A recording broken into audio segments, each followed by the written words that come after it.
Theodore Roosevelt once said, "No man is above the law and no man is below it. Nor do we ask any man's permission when we ask him to obey it." And the Congress tried to do that this past couple of months. They tried to ask the president to obey what they believe to be the laws of this land. But President Trump was able to beat that, because remember what he said? He said, "I could stand in the middle of Fifth Avenue and shoot somebody and I wouldn't lose any voters." And he certainly didn't lose any voters in the Senate who acquitted him the other day.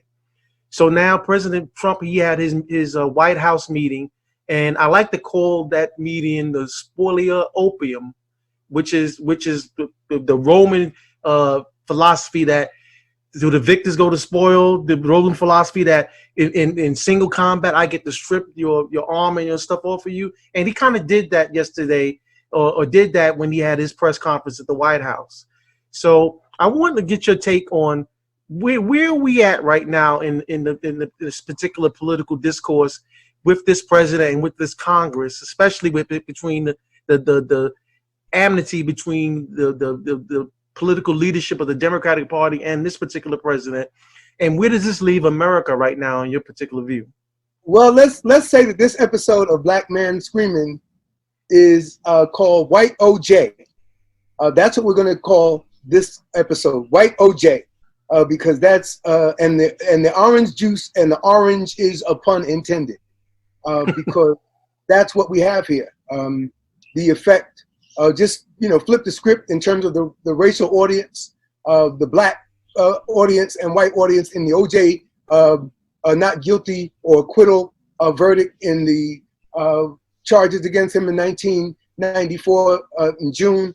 The black audience was largely reacting to the history of acquittals of white defendants who have victimized black individuals, like the Bryant family that victimized Emmett Till and many others. And so when OJ's verdict came down the first time, it had very little to do with black support for OJ, almost nothing to do with black support for OJ, but it was about the way the system had worked. And in this case, it finally seemed to beat the system, even though OJ had all the money in the world to hire the same attorney. Let's keep that in mind, audience, that Donald Trump and O.J. Simpson shared Alan Dershowitz. So if that seems completely unreasonable to you, I just gave you a reason to bring the analogy a little bit closer than simply a superficial connection. They had the same attorney. They're both men of the 70s. Donald Trump and O.J. Simpson came up in the 70s and peaked in the 80s, and both of them had their collapse in the 1990s. OJ's completely, and Donald Trump's bankruptcy was throughout the 1990s, which is the beginning of his decline publicly. And when he comes into contact with the Russian oligarchs who now own this man, obviously. So again, there's a whole nother layer for you to attach the analogy. But white OJ is also appropriate, because being found not guilty does not mean you're innocent. And everybody who was white in America was clear on that in 1994. White people in 1994 and many others, I'm just saying the majority of whites, not all whites, but the majority of whites in 1994 were clear that O.J. Simpson was guilty, and clear that O.J. Simpson beat the system with his money by hiring competent lawyers, including Donald Trump's lawyer, Alan Dershowitz, F. Lee Bailey, Johnny Cochran, Steve Sarkeesian, Peter Neufeld, and Barry Scheck. Man, that's an all-time great lawyer team forever. They could never assemble another team of lawyers like that out of any group of lawyers alive today, including some of those guys who are still alive, like Dershowitz and F. Lee Bailey. They couldn't put that team together that they did in 1994 with any 7 lawyers in America today to be as powerful as the team that O.J. Simpson had to beat the system. And he did it.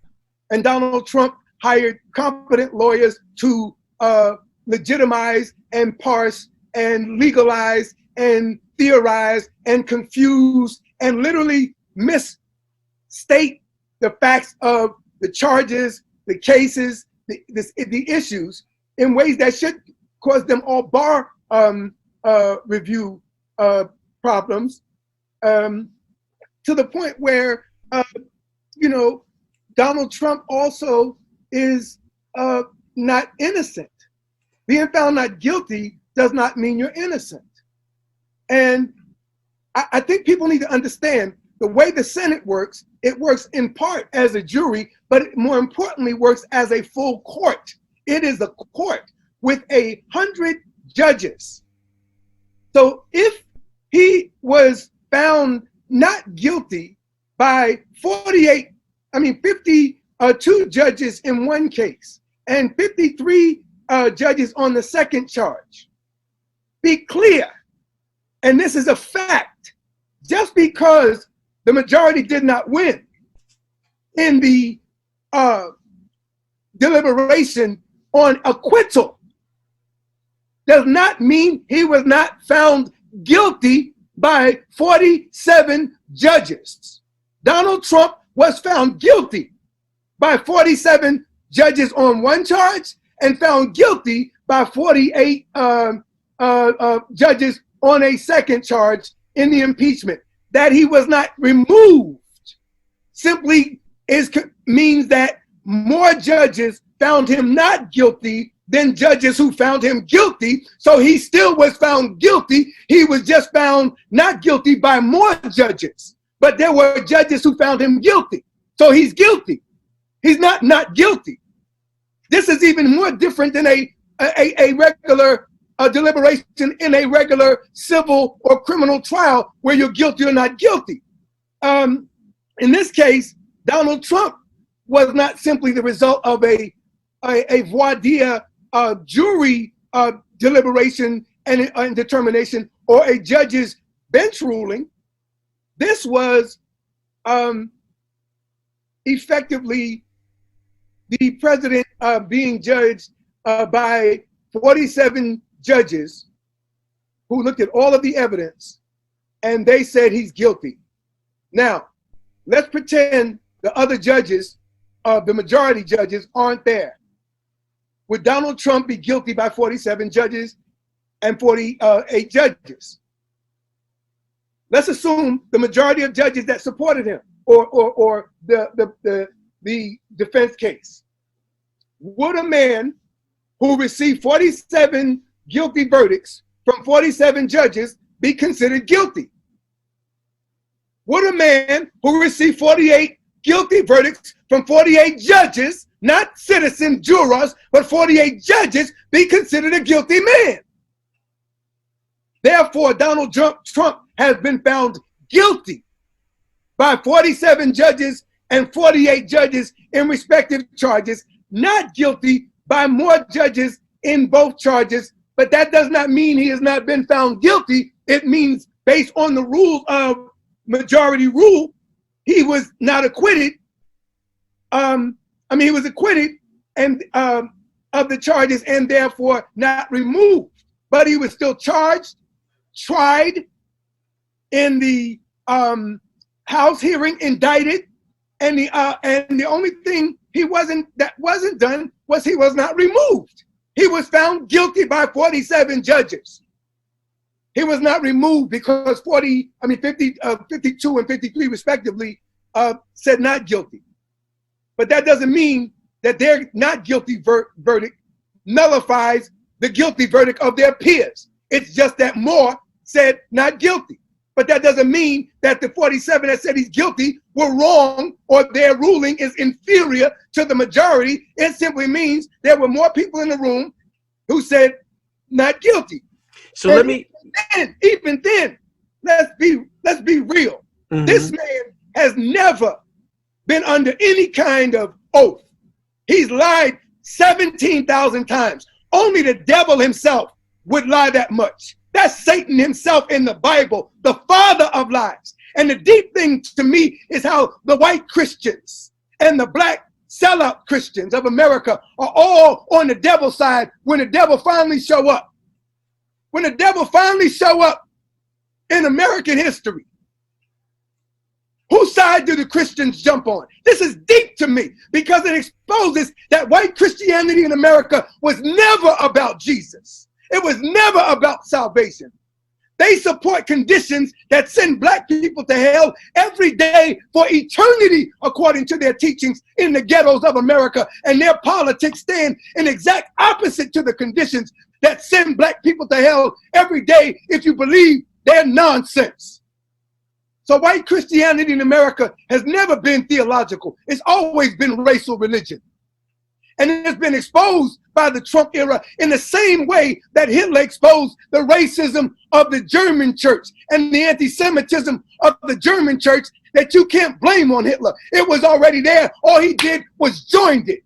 Look up Hitler's record. Read Mein Kampf. Read how he talks about Luger and how he was walking down the streets of Berlin himself and had no sense of anti-Semitism towards Jews. Hitler. And then Hitler started listening to the German Christians. And then Luger convinced Hitler about Jewish people. And then, so it was the Christians of Germany who inspired Hitler. Read the book. In the first 10 pages of the book, he explains this.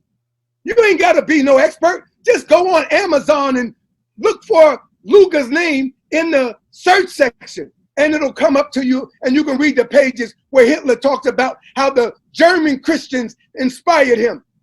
Gee, this man stood up yesterday at a press conference full of Christians. He was the only non-Christian in the room. One of the Christian preachers all but said, Donald Trump, stop acting like the devil you acting like. He just didn't say his name. Trump got up behind him, told the preacher, you ain't gonna like what I'm gonna say, because I don't agree with what you just said out of the Bible. Then Trump literally said that the teachings of Jesus were nonsense. In front of a room full of Christians. This happened yesterday in America in 2020. This is why black men scream. This happened where all the Christians sat there and he literally challenged the teachings of Jesus in a room full of them. But because their religion ain't got nothing to do with salvation or Jesus or the afterlife or the Matthew chapter 25, doing good to others, or Luke chapter 4, which says he was anointed to set the captive free, to open the eyes of the blind. Matthew 25, he's there saying, I was hungry, you fed me not. I was sick, and you visited me not. I was clothed, and I was naked, and you clothed me not. And the politics of American Christianity, particularly white Christianity, evangelical Christianity, racial Christianity, is exactly opposite of the social justice teachings of Jesus Christ. And it's the deepest thing. And so then, that's just this week in terms of his after verdict conduct. We haven't even talked about the fact that before, with the Mueller report, Trump never went and testified. So Maurice, what I'm trying to say is, out of all of the things I'm about to enumerate in a second, Trump has never been under oath. And he's running around like he's been vindicated. But all he's done is lied. He never went under oath. His son, Don Trump Jr., never went under oath about the meetings that they had with the Russians in 2017. They're running around like they are innocent. But like white OJ, all you are is guilty but not convicted. Donald Trump is guilty but not convicted, just like O.J. Simpson.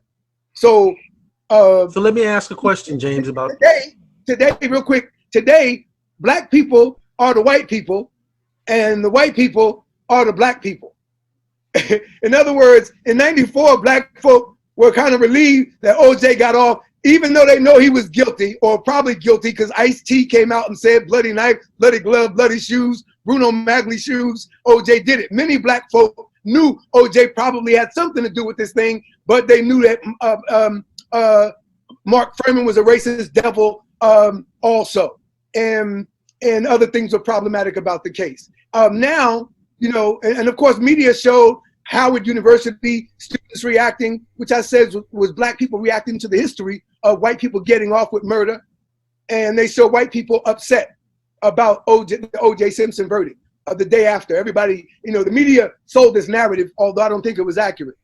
And now I'm saying flip the script, and black folk are looking at Trump's vindication by Mitch McConnell of Kentucky, who stole the Supreme Court seat from the black president and said he wanted to make him a one-term president, and who is the real devil in the whole history of Trump. It will be Mitch McConnell. Trump himself is an idiot and a loser. And it's because of Mitch McConnell knowing how to manipulate the Senate that is actually made Trump appear to be more powerful. So I want to let you get your question in, but there's a whole bunch of other things I want to share that Trump got away with before he can claim any vindication.